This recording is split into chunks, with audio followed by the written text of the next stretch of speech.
Le film commence avec un produit d'IA nommé Wonderland. Il peut fournir un service d'appel vidéo avec des proches décédés. Le principe est qu'avant le décès d'une personne, sa conscience et ses souvenirs seront téléchargés sur une plateforme appelée Données Wonderland. La plateforme de données se basera sur les données mémorielles du défunt pour créer une personne virtuelle portant la conscience de cette personne. La personne virtuelle ne réalisera pas qu'elle est morte. Elle vit dans un monde virtuel, pouvant converser par vidéo avec ses proches vivants. Ce type de personne virtuelle, selon l'expression de « terre errante », peut aussi être appelé « humain numérique ». Bailey souffre d'un cancer, et parce qu'elle s'inquiète pour sa fille en maternelle et sa vieille mère.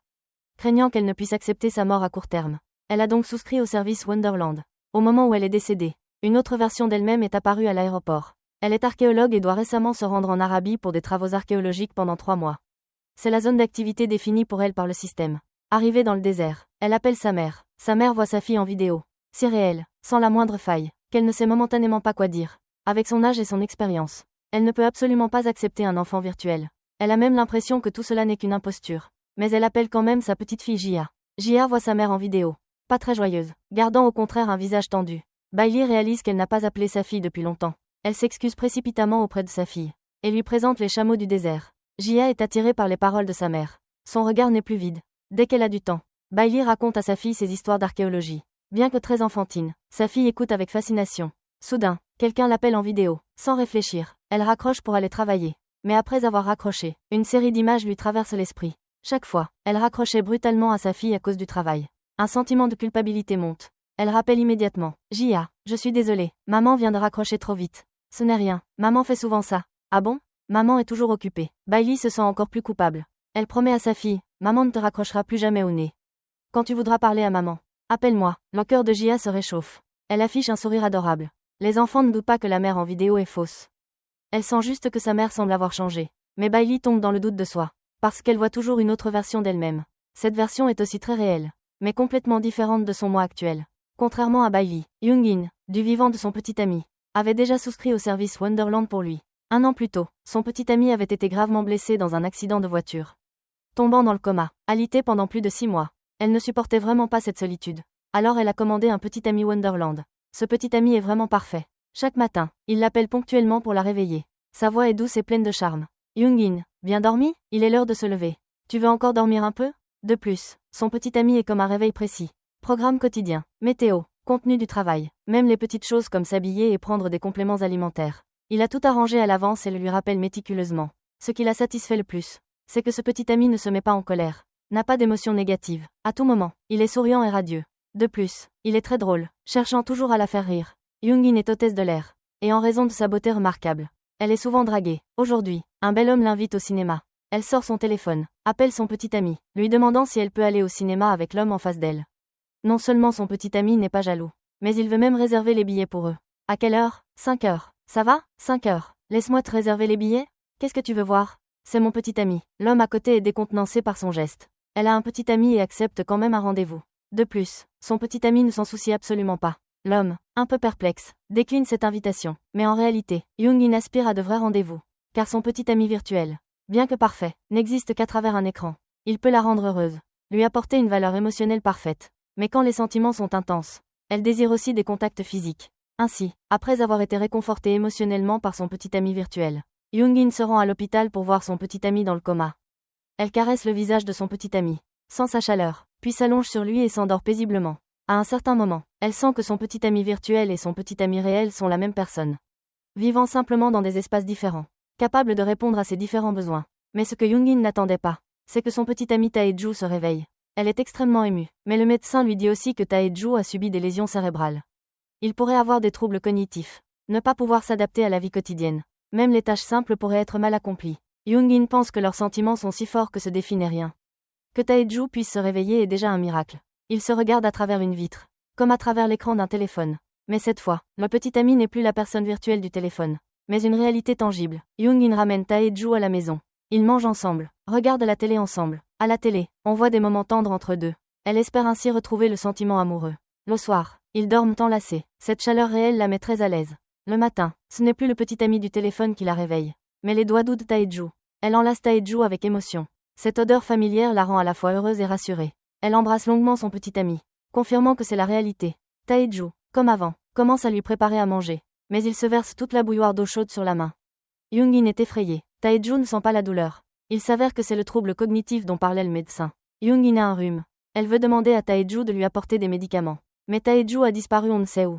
Elle cherche partout des antipyrétiques. Son humeur est au plus bas. Alors elle contacte à nouveau son petit ami virtuel. Le petit ami voit qu'elle n'a pas bonne mine et s'enquiert immédiatement avec inquiétude. Qu'est-ce qui t'arrive? Tu es malade? Young-in lui demande où sont les antipyrétiques. Le petit ami indique précisément l'emplacement des antipyrétiques. Après avoir pris les médicaments, elle s'endort, au milieu de la nuit. Young-in est réveillée par un vacarme. Tae-ju a ramené un groupe d'inconnus à la maison pour faire la fête. Elle est très en colère. Elle est malade. Non seulement il ne s'en soucie pas, mais il fait la fête à la maison. Mais Young-in ne perçoit absolument pas ses émotions. Il n'était pas comme ça avant. Ah bon, tu demandes si avant ce n'était pas comme ça? Alors c'est ça. Young-in est sans voix. Elle ne comprend pas pourquoi Tae-ju est-il devenu comme ça. Il y a trop de bruit à la maison. Elle est agacée et sort seule pour se changer les idées. Tae-ju s'est réveillé, mais son tempérament a beaucoup changé. Cela rend Young-in incapable d'accepter, et encore moins de comprendre. Elle appelle à nouveau par habitude son petit ami virtuel en vidéo. Ce petit ami, dès qu'il ouvre la bouche, se montre attentionné et doux. Tu es malade. Pourquoi es-tu sorti? Où es-tu? Où pourrais-je être d'autre? Dans l'univers. Bien sûr. Laisse-moi te montrer cet univers. C'est ça. Pourquoi être dans l'univers? Young-in se plaint. Hébété. Pourquoi n'es-tu pas encore rentré? Ce petit ami idéal. Pourquoi est-il dans l'univers et pas à ses côtés?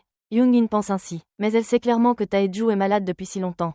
Son cerveau est endommagé. Un changement de personnalité est tout à fait normal. Mais à cause de l'existence du petit ami virtuel, elle ne peut pas accepter ce changement. Dès qu'elle en a l'occasion, elle cherche du réconfort auprès de son petit ami virtuel.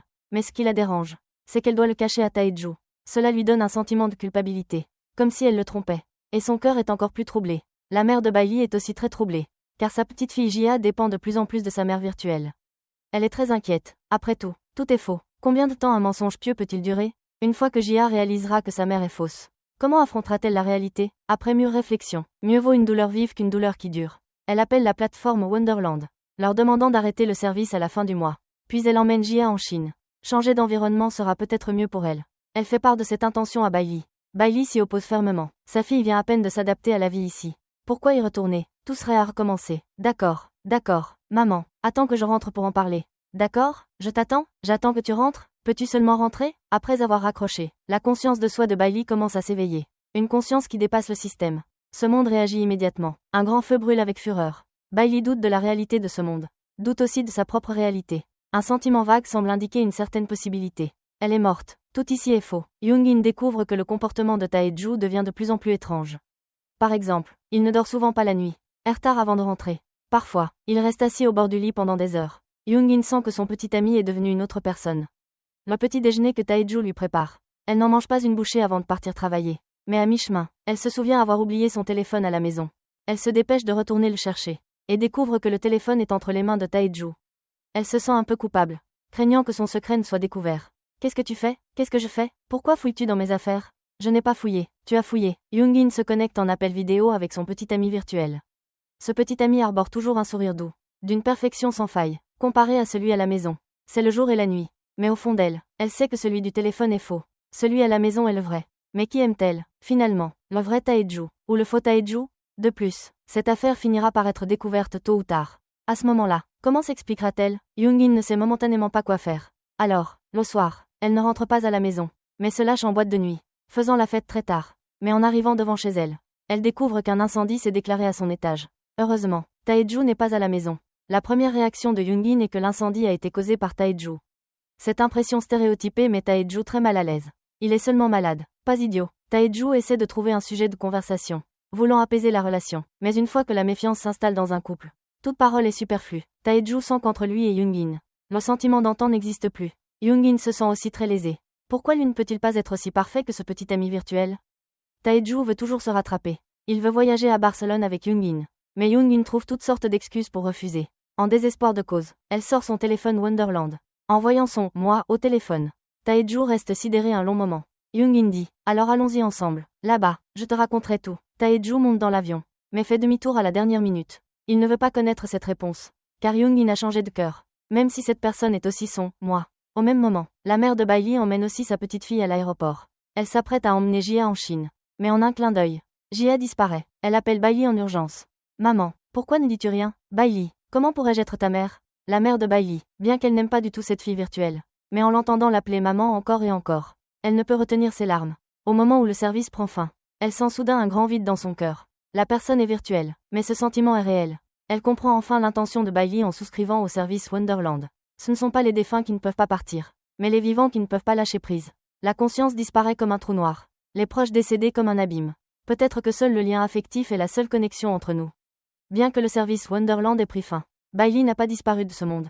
Sa conscience de soi s'est éveillée, se souvenant de nombreux détails, et prenant des décisions qui dépassent le système. Maintenant que sa fille a disparu à l'aéroport, elle doit rentrer. Bailey, malgré l'opposition des autres, prend sa voiture pour quitter le désert. Mais peu importe comment elle conduit, elle ne fait que tourner en rond. De plus, parce qu'elle a une conscience de soi et veut s'échapper, ce monde produit une réaction violente. Des tempêtes de sable de dizaines de mètres de haut se lèvent du sol. Le tonnerre gronde, c'est terrifiant, mais Bailey fonce sans hésitation dans la tempête de sable.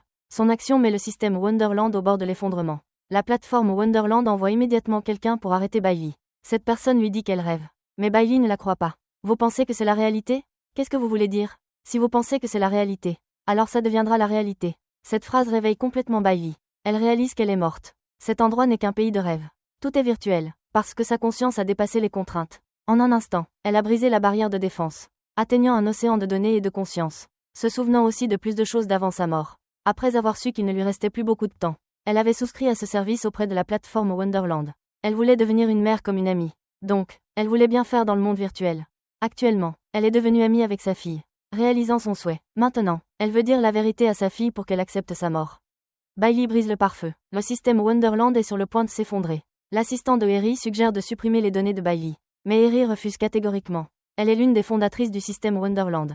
Après la mort de ses parents, elle a utilisé le système Wonderland pour copier leurs souvenirs, pour qu'ils restent à ses côtés dans son téléphone.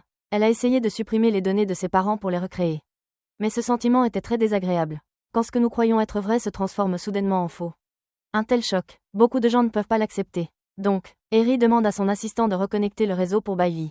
Bailey découvre qu'elle est arrivée à l'aéroport. Elle appelle Taeju qui attend à l'aéroport, lui demandant de trouver Jia qui a disparu. Taeju, bien qu'un peu perplexe, l'aide quand même à retrouver sa fille. L'appel vidéo est rétabli. Bailey dit à sa fille qu'elle est à l'aéroport. Maman est morte. En entendant cette phrase, la mère fond en larmes. Jia, elle, ne pleure pas. Elle a enfin compris que sa mère ne peut plus apparaître dans le monde réel. Alors, elle ne demande plus à aller chercher sa mère, mais choisit d'accepter et de chérir la mère du monde virtuel. Alors, ce soir avant de dormir, maman, tu peux me lire 3 livres? Bailey sourit et hoche la tête. Sa fille a grandi. Maman peut être rassurée. Wonderland a comblé ses regrets de son vivant et a aussi apaisé la douleur de la perte de sa mère pour sa fille. Mais en fin de compte, lâcher prise, ou plus précisément accepter, est le véritable remède aux maux de l'âme. Wonderland n'a fait que prolonger ce processus. Young-in choisit aussi d'accepter. Au moment où Taeju fait demi-tour, elle comprend soudain que son petit ami virtuel, bien que parfait, n'est qu'une façon de boire du poison pour étancher sa soif. Après une brève douceur, c'est un vide et une solitude accrue. Tout comme les humains ne peuvent pas vivre éternellement dans un rêve. Elle a besoin d'un amour chaleureux, tangible. Embrasser l'imperfection est le début du bonheur. Alors, elle décide sur le champ d'étreindre fermement Taeju dans le monde réel. Ce petit ami, bien qu'imparfait, est extrêmement réel. Seule la réalité peut créer de vraies belles choses. Voilà, c'est tout pour le résumé d'aujourd'hui. Si vous aimez, n'oubliez pas de suivre, liker et commenter. C'est tout pour cette fois. À la prochaine.